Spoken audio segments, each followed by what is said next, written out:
Well, ladies and gentlemen, it's another episode of the Crypto Radar podcast. And I believe, Vegas Darren, that it's guest week this week.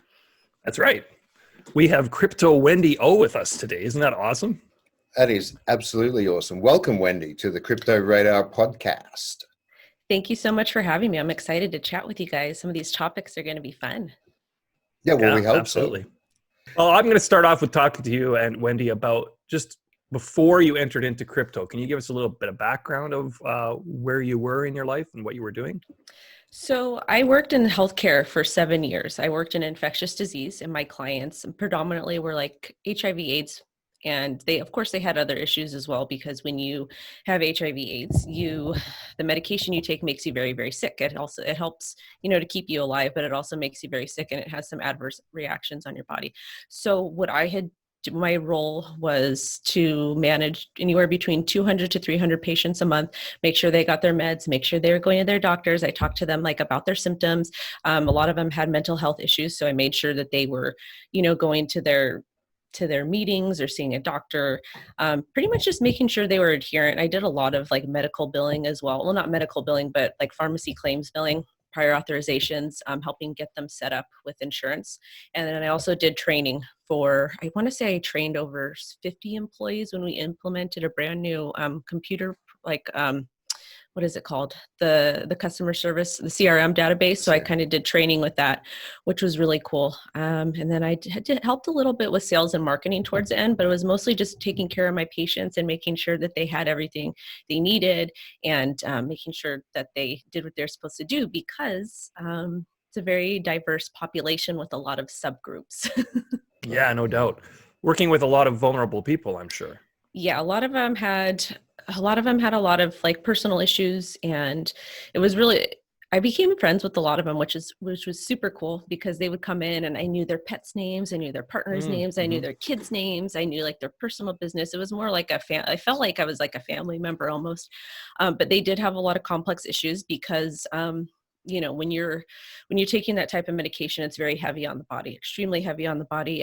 And some of my clients got cancer. A lot of them, had really bad depression and mental illness because of the medication. It caused, because the HIV medication causes belly bloat and just all kinds of weird, really weird side effects. So I had a lot of very emotional clients, and yeah, I loved my job, because I really got to help people. And that made me want to stay there. But it was kind of time for me to leave the company. It's actually the largest HIV/AIDS company in the world. It still is. And one of the reasons why it wasn't that I got tired of it, but I needed a change, was, it turned into this big corporate. It initially started off as a grassroots company. They first had bought hospices and were caring for people way back when, when no one was talking about HIV/AIDS, nobody was given medication. Basically, if you had HIV/AIDS, you would just die. But the company, it noticed that, it started, to kind of buy hospices and go in and help people, and has a chain of thrift stores. So it started off with really good intentions, but once it got so big, it became about the money, and they really stopped caring about their patients. And there's a lot of funky stuff going on in corporate, and I just didn't really want to be a part of it anymore. And so I decided to finish. I was doing school full-time or part-time back then. And I just had my daughter, and I was told my husband, I was I'm ready to get out of here. I didn't want to advance in the company, because anytime anyone advanced, you got fired for speaking up or having an opinion. It's very, very bizarre dynamic at the company. But so I went back to school full time, and I wanted to start a business, because I was doing eBay part-time to help pay for school. So I wanted to start a business. And then I kept hearing about crypto and Bitcoin on libertarian radio.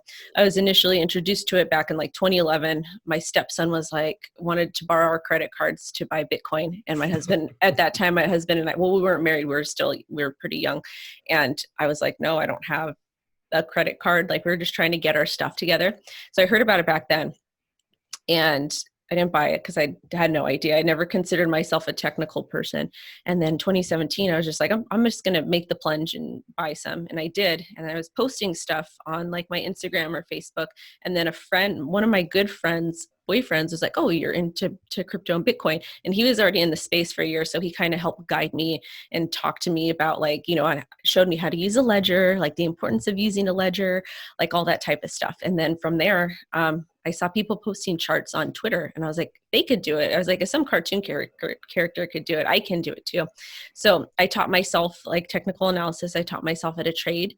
And then, yeah, just kind of all like snowballed into this, like my social media account and started growing because I was probably one of the only females or very few females doing technical analysis. And then I started hosting free events because no one was doing that. And I felt that it was important. And once COVID is over, I'm going to do some more.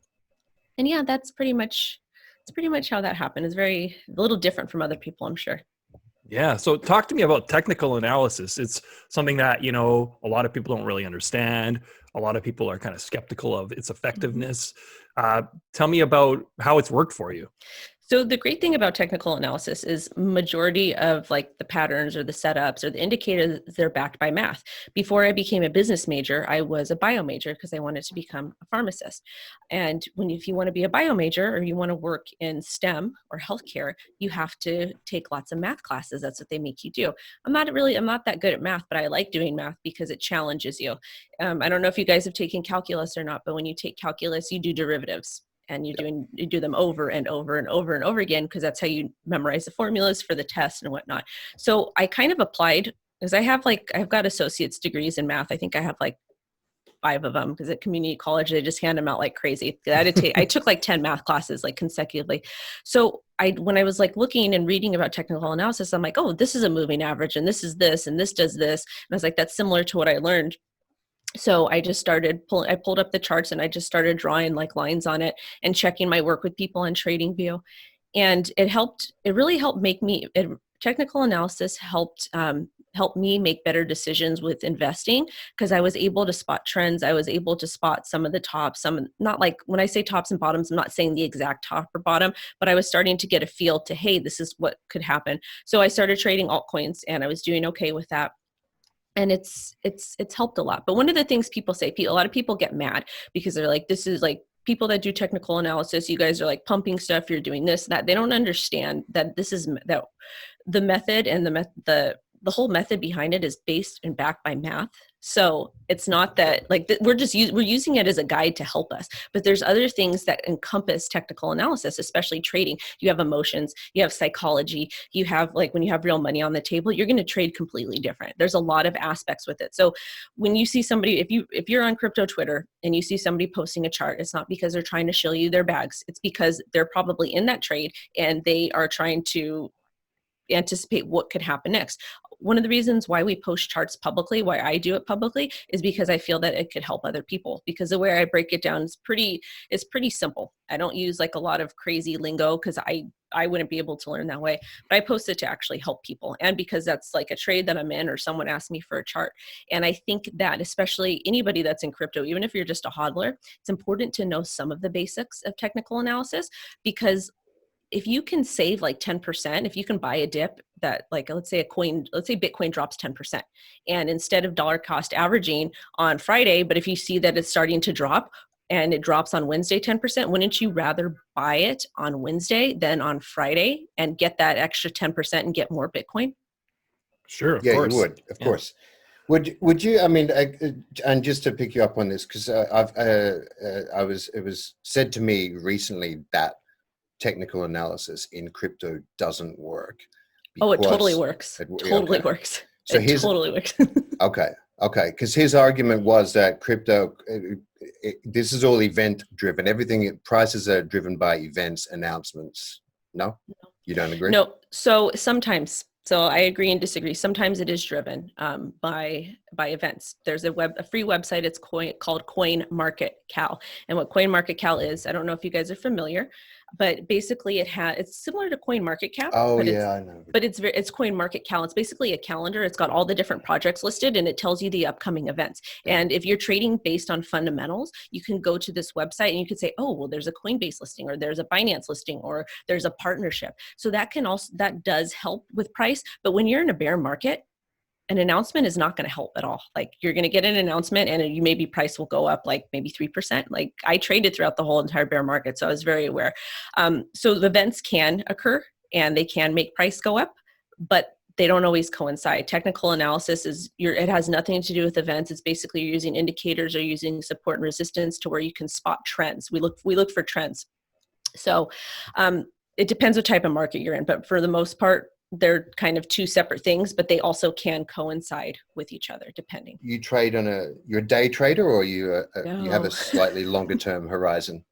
It really depends. My schedule is so busy because I've got the O show. I'm starting a brand new podcast, and then I've got the weekly show with Hotep, and then I do marketing and consulting and business development in the space for companies under my LLC Beyond Associates. So if I see a trade, if I see a setup I like, then I'll go ahead and I'll take it. Right. But majority of my trading strategy is I have a small percent of my portfolio that I do like to margin trade with, mostly Bitcoin and Ethereum, because it's the larger caps. It's way easier to do.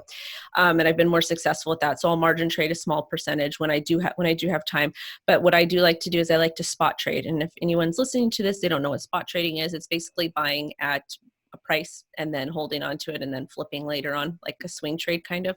So I do that more often, and I make a lot more money doing that. And that's more of like sometimes those positions can take like a month. Sometimes they can take 6 months. It really just kind of depends. Can you tell us about maybe some of the biggest successes you've experienced in crypto in that regard? Yeah, the biggest success that I've experienced is with altcoins. It was actually, I want to say last week, there was a particular coin that I had been accumulating, and I'm not going to say what it is because people might take it out of context, and I don't want people, and it's already pumped, and I don't recommend you getting into it. But I was accumulating it for like a couple months, and then I just kind of waited and was just placing orders to kind of sell towards it kind of topped off, and I did pretty well. So I was really excited about that. My biggest success, Paul, you'll be surprised by this, is one of the coins we kind of make fun of sometimes. It was Verge. Oh, I bought it. I took my Bitcoin Cash fork money and I bought Verge with it. And the next day, John McAfee was like, Verge is awesome. And it went, poof. And I was like, woohoo! That was my biggest success. I think that was back in like December, right? Yep. Yeah, I rode that one when I first got into crypto. My mentor was like, hey, did you buy, because we had talked about the coins I was investing in.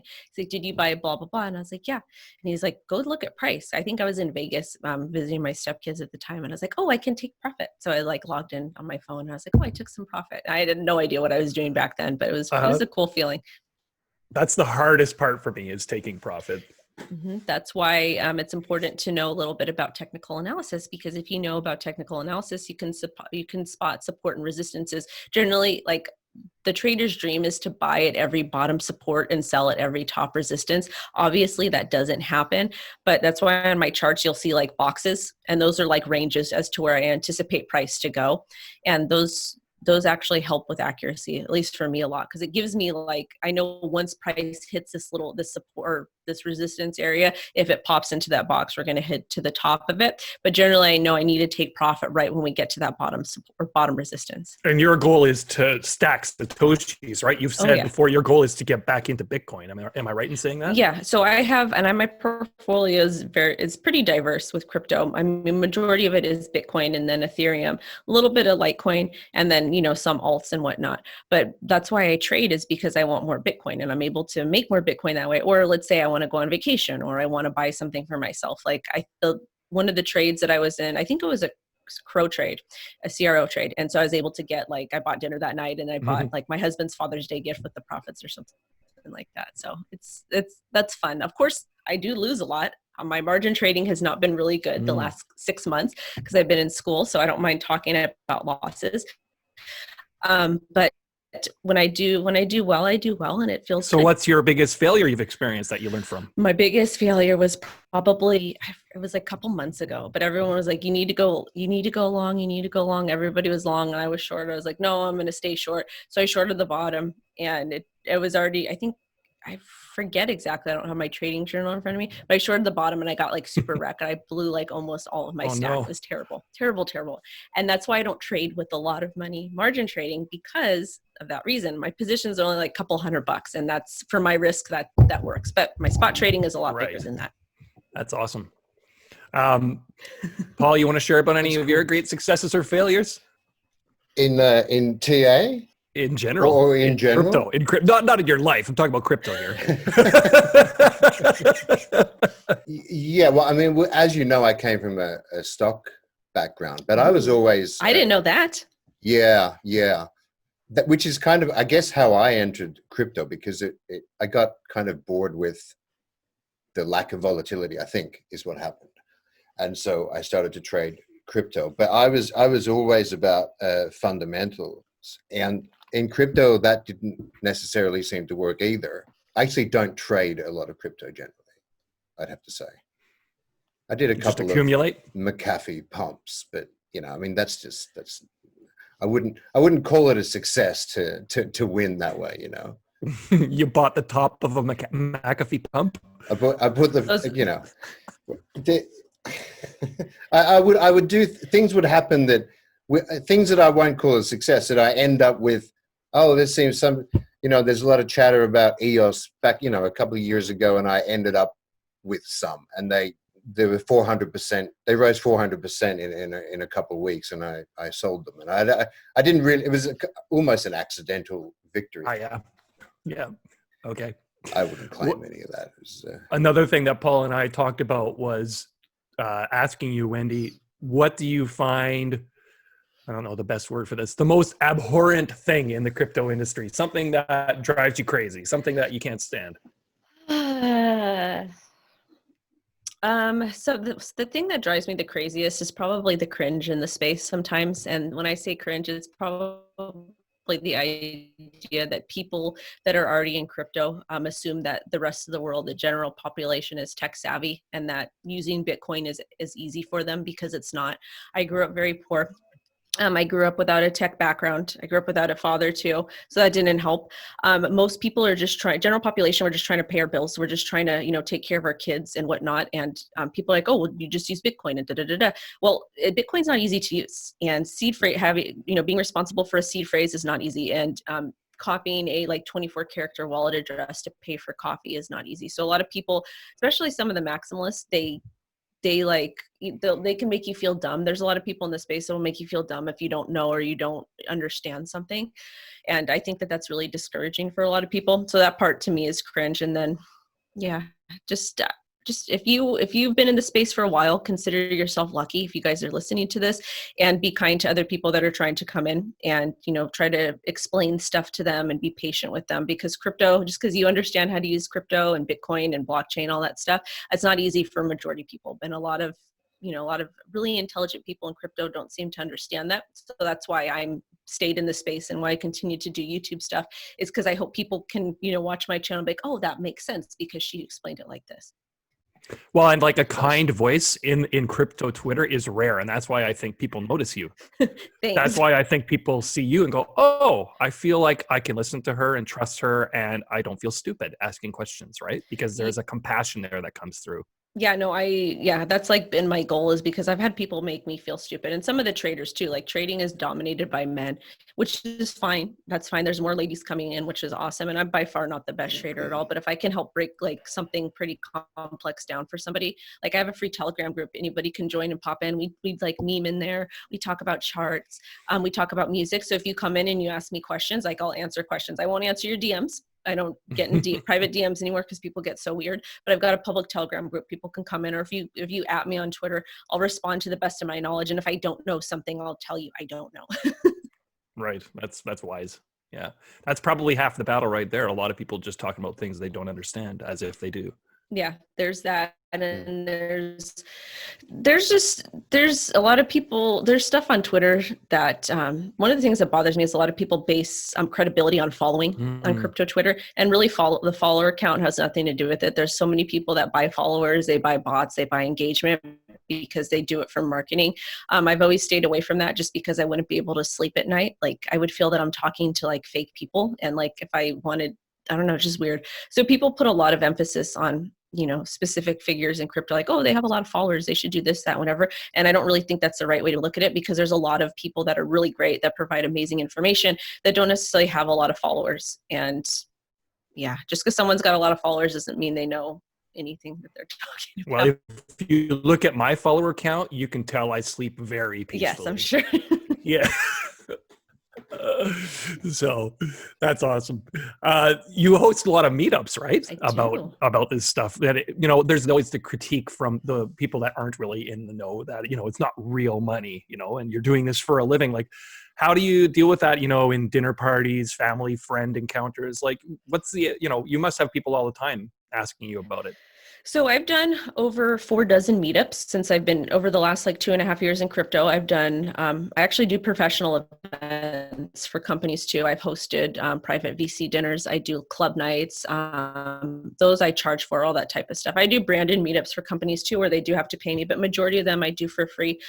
But as far as like my family they're not really too interested in it. Like my youngest sister was always like, can you buy Bitcoin for me and just show me how to do it and talk to me about investing? I was like, I'll talk to you about it, but you need to do it yourself. I was like, I'll be there to help you, but I can't, you know, have you do it yourself. My mom isn't like super interested. She's still kind of wary, but I'm really surrounded by a lot of women, and women are not technical by nature, especially women that I know. So they're not too like excited about it, even though I've explained. I mean, it to them. I often find the challenge is communicating to people. You are ultimately responsible for this. There's nobody you're going to be able to phone up and say, hey, I lost my seed pet phrase, you know, can you help me? Right. Like, right. Just that idea of personal custody of it. Well, that's something that I talk to people. Like when I have friends that are interested, I talk to them. I let them know that. And I feel like that kind of deters some people, just because they're like, okay, they're like, why do I want to put my money here when I can just leave it in the bank and I have FDIC insurance? But there are some apps, there are centralized apps that do offer like some sort of insurance. A lot of people in crypto be like, oh, don't use this app and don't use that app because they're centralized. But really, it's like if you're a brand new person and you're living on almost like a fixed income, you need some support just in case something goes wrong. So what I would like to see, I would ultimately like to see more companies kind of implement that type of insurance to help newer people, like maybe do it, like offer it to brand new people for the first year to kind of make them feel like, okay, like if I do this, or maybe they can pay like a premium every month, like $3 or whatever, to kind of get them excited and be like, okay, well, if I screw up and I lose my seed phrase, I'm covered up to like $500 or whatever it is. I think that would be a cool idea. Maybe I'll start a business to offering that. Good business idea. Absolutely. No, I think companies like, you know, BlockFi is the one that comes to mind. I know a lot of non-crypto people who are a lot more comfortable keeping their money with them than even on a ledger, or, you know. And I can understand why. Who wants to be their own bank? It's, you know, because when the rubber hits the road, there's nobody to turn to, kind of thing. Yeah, that part is scary. Like at this point, I'm more confident using a ledger, but even when I use a ledger, sometimes it's scary. I'm like, oh my God, oh my God, oh my God, oh my God. Because it's like, it feels like you're kind of like in space, like kind of like, just like, you know, there's no gravity. You're just kind of like floating around. You're like, okay, what else if this doesn't go through? Like there's all these thoughts like hitting you at once. And I know that sounds like lame because I've been in the space for like almost, I forget, like 3 years or however long, but that's how I feel like when I use Ledger, or if I use a DEX, I'm like, what the heck is going on? This is weird. I don't feel comfortable. But you know, the more and more you use it, it gets better and better. Yeah. So I'm interested in your marketing work. You do meetups for, you help companies. I'm just sort of generally interested in what that looks like. So what I do is I have a consultancy. I don't really advertise it too much because I kind of wait for companies to come to me because I'm already doing the YouTube stuff. So it's more of like a side hustle. But if I have companies that come to me, they want like paid interviews, or they want like me to run campaigns, or they need like consulting. So I do lots of different things. I'll do business development. I'll kind of guide them, be like, hey, this is I'll introduce them to my network and, you know, help kind of get them where they need to be.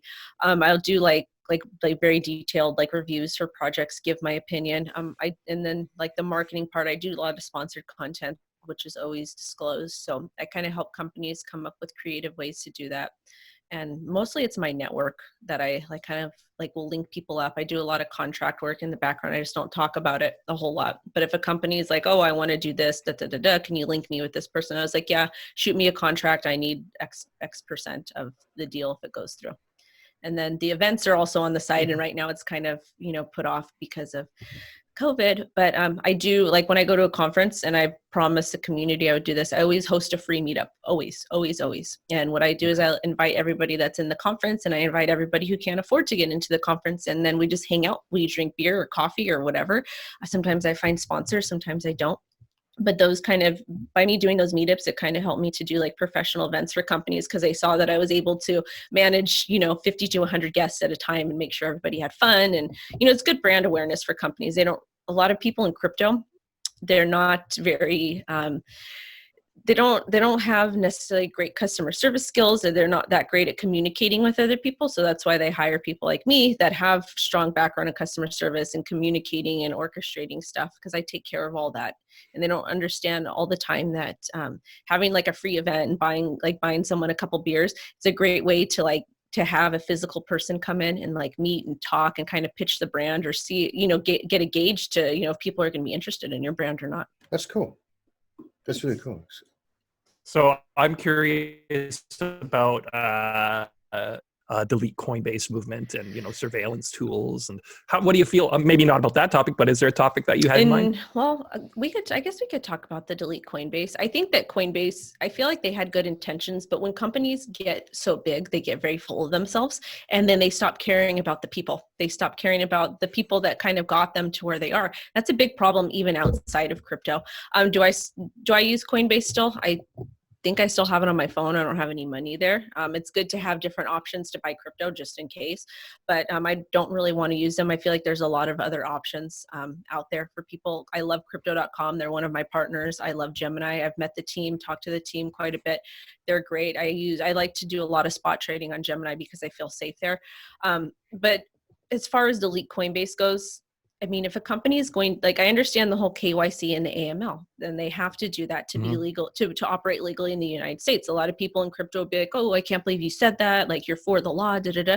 No, it's not that I'm for, KYC and AML, but if I want to use crypto on these exchanges and feel safe, I need to kind of meet in the way. I'm about compromise. So if people want to delete Coinbase, that's fine, because I don't really appreciate them giving my data to the government unless I'm doing something that they think is illegal and they need to, go ahead and research or whatever it is. I pay all my crypto taxes because I disclose all the paid content that I do and whatnot. And my trades, I have to, because it's how I live. But I don't agree with the project selling your data, because that defeats the whole purpose of crypto. Yeah, it's kind of a step too far. I agree. Yeah. I don't know I don't know like all of the details, but I do know that it is a real thing, and we should probably pay attention to stuff like that and try to limit how much data gets sent to various places. So Paul, normally when we go on to our DNFA section, which is our definitely not financial advice segment, Paul, normally you do a musical introduction. I don't know if you know this, but Paul's a bit of a rapper. Ooh. Yeah, I am a rapper. Yeah, I just dropped my first single from my new album. Can you recite a little bit of it? Glock o'clock, right? Glock o'clock, bang bang. I want to hear TikTok. Well, I can't. I mean, there's too many. There might be children watching. Oh, my child is sleeping with her dad right now. Wendy's kid isn't watching, so it's all I'd hate to put. We'd have to put an explicit warning, explicit lyrics label on the thing before I posted it. It's true. I think you do swear just about every line. Just a little bit. Yeah. That's awesome. I love it. Yeah, check it out, everybody. Needs to have Glock o'clock. My next one I'm working on at the moment. But yes, I do a jingle. So shall we go into dun, dun, dun, dun, dun, dun, dun, dun, dun. It's definitely not financial advice, DFNY, and it's definitely not financial advice because A, you should do your own research, and B, a lot of it has absolutely nothing to do with finances anyway. I wonder if Vegas Darren, do you want to kick this one off, or do you want me? Yeah, sure. Now he calls me Vegas Darren. I don't know. I live in Edmonton, Alberta, but somehow I got Vegas Darren because I said I think it's cool. It sounded cooler. Okay, so, is that your rap name? Sure. Yeah, that's not a bad. I'm the furthest thing from rapper, but okay, yeah. Yeah, we have a tradition where we bet some kind of coin. Like, weren't we up to like a kajillion Tron or something like that last time? I think it was. Yeah, I think you're on Tron. I'm on Verge, eh? Right. So we bet against each other. 8 trillion verges versus. I don't know if we've won our own prediction yet. Neither of us. We've both failed every single week. Which is my problem is I usually make great predictions track record. that are impossible to get completed in about a week's time. So, keeping with tradition, I was looking at there was an article on Cointelegraph about Ethereum miners written by Stephen O'Neill, and it was talking about how the fact that Ethereum is going to be moving over to proof of stake, and you're going to have all of these GPU miners that are sitting around going, okay, well, what am I going to mine now? And for those of you who don't know, there is a very cool website called What to Mine. And on What to Mine, you can plug in what video cards you have, and you can see which algorithm is the best for you to mine on and which coins are good for you to mine. And say, for example, you have an NVIDIA card, and you put in that card, and you can put in how much your electricity costs are and so forth, and you can see what's the most profitable. And looking at that, I'm thinking people are going to start thinking about this soon. People are going to start thinking, hey, you know, like, what am I going to mine here when Ethereum's done? And I was looking over that, and I was seeing that Ravencoin, one of my old favorites, I was telling Paul that I mined that way back when it was new and virtually worthless. And I did well with it because it turned out to be worth something. Right. And I was using an NVIDIA card for that. It's still actually the most profitable POW coin for GPU mining.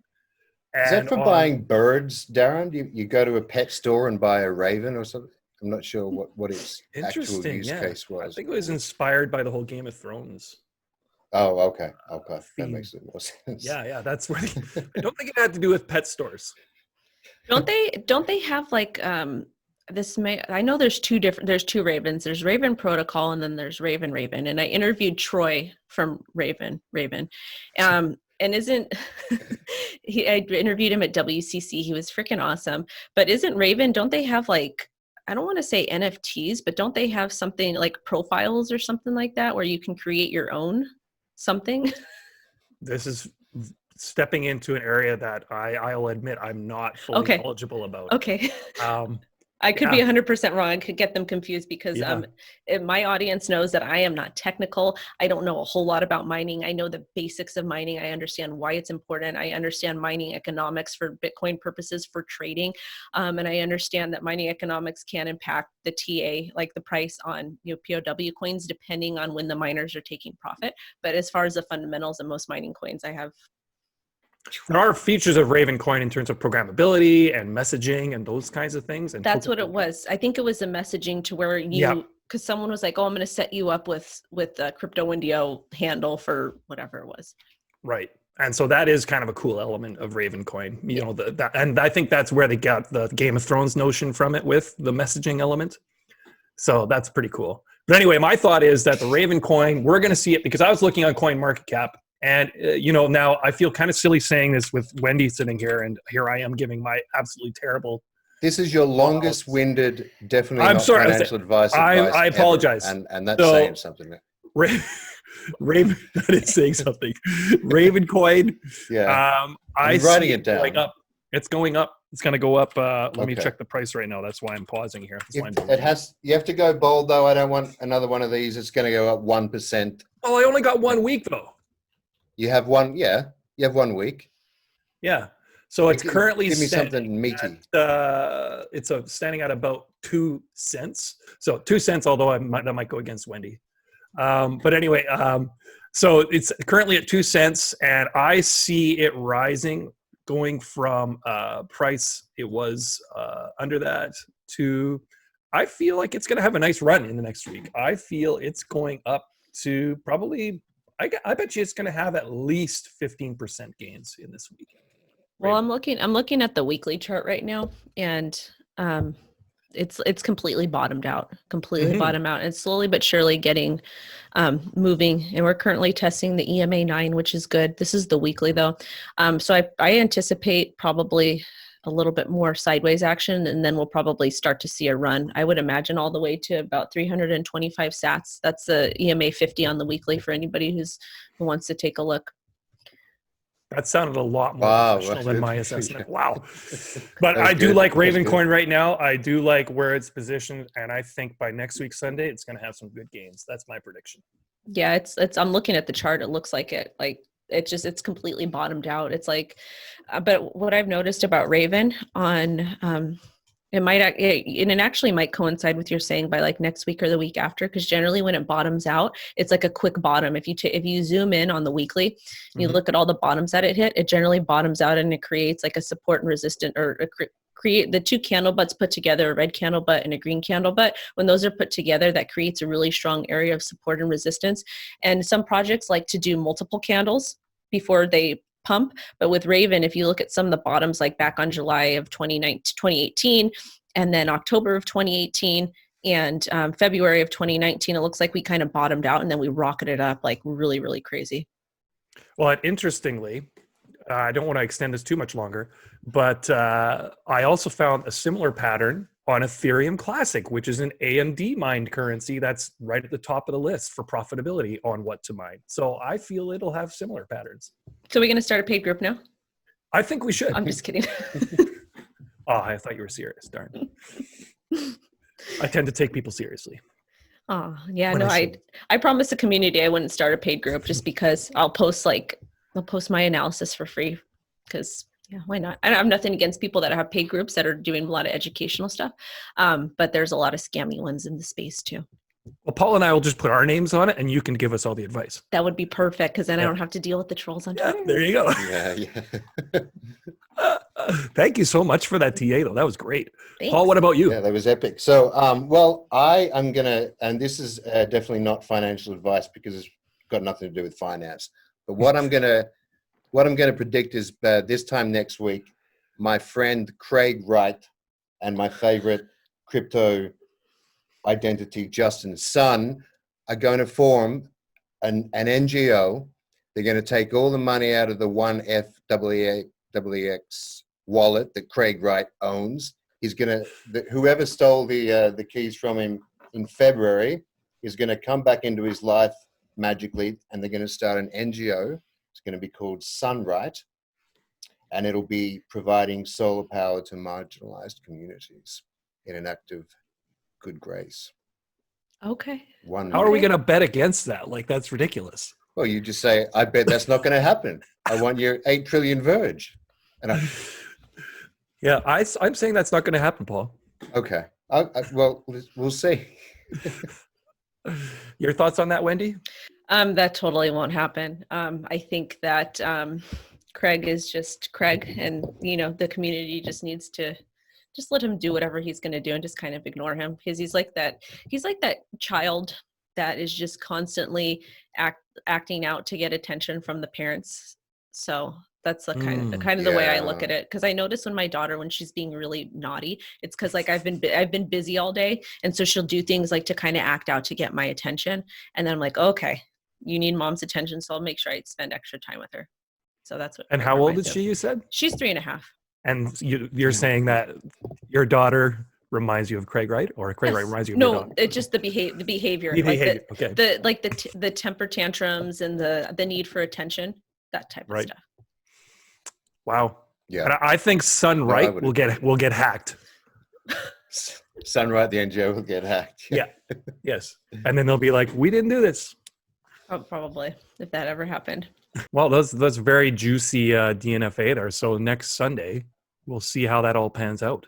We'll see what happens. Do you have a definitely not financial advice for the week, Wendy? And I know we're putting you on the spot, but so definitely not financial advice.